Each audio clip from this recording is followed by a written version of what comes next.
और जगन्नाथ जी में एकादशी उल्टी लटकी हुई है। कौन कौन ने दर्शन करे हैं? करें आप लोगों ने? जगन्नाथपुरी में एकादशी उल्टी लटकी हुई है। मायावाद का खंडन श्रीमद् वल्लभाचार्य जी ने, महाप्रभु जी ने करा। जगन्नाथपुरी की भूमि पर एक ही बात का खंडन करा। और किस बात का खंडन करा? श्रीमद् वल्लभाचार्य जी ने कहा कि एकादशी का दान देना है तो जीते जी दो, एकादशी करना है जीते जी करो, सैया दान देना है जीते जी दो, सुखसेज का दान देना है जीते जी दो, ब्राह्मण का भोजन कराना है जीते जी कराओ, तुम्हारी मर्जी पड़े भागवत रामायण गीता शिव महापुराण आदि के जितने शास्त्रों का वर्णन करवाना है जीते जी कराओ। मरने के बाद की कोई गारंटी श्रीमद् वल्लभाचार्य जी ने नहीं दी। और हम लोग एकादशी का दान कब देते हैं? जब कोई, अरे बोलो तो, मर गया। कोई मरने के बाद में बहू में रोती रोती 2-2 4-4 एकादशी देती। संकल्प में पंडित जी बोलते ना, वो 10वां 12वां में देओ एकादशी देओ। बड़ी बहू 3 दे देगी, छोटी 4 दे देगी, बेटे ने 2-3 दे दी। मतलब जो मरा वो तो भिखारी था बेचारा, तुम्हारी एकादशी के बिना तरेगा ही नहीं।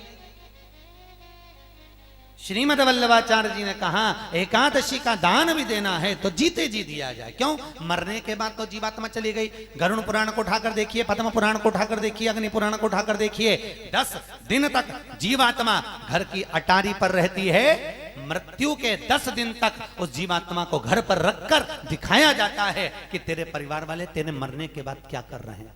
10 दिन बाद वो जीवात्मा चलती है। स्वर्ग का भोग भोगना हो तो भोगेगी, मृत्यु के बाद नरक का भोग भोगना है तो भोगेगी। जीवात्मा जाती है। अंत में उस जीव को धान के खेत में डाल दिया जाता है। काय के खेत में? धान, चावल के। इसलिए एकादशी के दिन चावल नहीं खाया जाता, आप लोगों को मालूम होगा। पर एकादशी का नियम है, एकादशी के दिन चावल नहीं खा सकते। पर एकादशी का जब पालना करते हैं, एकादशी का जब व्रत दूसरे दिन छोड़ते हैं, तो चावल के पहले गिलास से एकादशी का व्रत छूटना चाहिए, तो एकादशी का व्रत लगता है। एकादशी के दिन चावल नहीं खाया जाए। क्यों? क्योंकि वो चावल में वो जीवात्मा को छोड़ा जाता है। अब उस चावल को चींटी खाए तो चींटी के रूप में, पक्षी खाए तो पक्षी के रूप में, पशु खाए तो पशु के रूप में, मनुष्य खाए तो मनुष्य के रूप में उस जीव का जन्म होता है। मछली खाए तो मछली के रूप में, जलतर खाए तो इल्ली खाए तो इल्ली के रूप में उस जीव का जन्म होता है।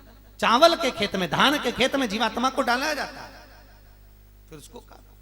इसलिए हमारे यहाँ द्वादशी के दिन चावल खाना जरूरी है कि एकादशी का पालना करो तो चावल जरूर खाओ। क्यों खाओ? हम जितना चावल खाते हैं, हमारी करी हुई एकादशी उस चावल में जितनी जीवात्मा रहती है उनको प्राप्त होती है, और उन जीवों का फिर जगत में उद्धार हो जाता है, फिर जन्म नहीं होता, फिर वो तर जाते हैं।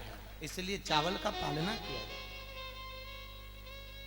तो एकादशी को उल्टी लटकाने का कारण केवल श्रीमद् वल्लभाचार्य जी ने कहा एकादशी का दान जीते जी दो। जीते जी कैसे? कोई पलंग पर सड़ रहा है, पड़ा हुआ है, कोई पलंग पर गिर रहा है, उससे काम नहीं बन रहा, अंतिम समय चल रहा है, तुम हॉस्पिटल में देखने गए हो कि इसका अंतिम समय है, हॉस्पिटल में पड़ा हुआ है, सांस अंतिम चल रही है, तो उसके मरने का इंतजार मत करो। अपनी करी हुई एकादशी में से 5 एकादशी, 2 एकादशी उस जीव को प्रदान कर दो।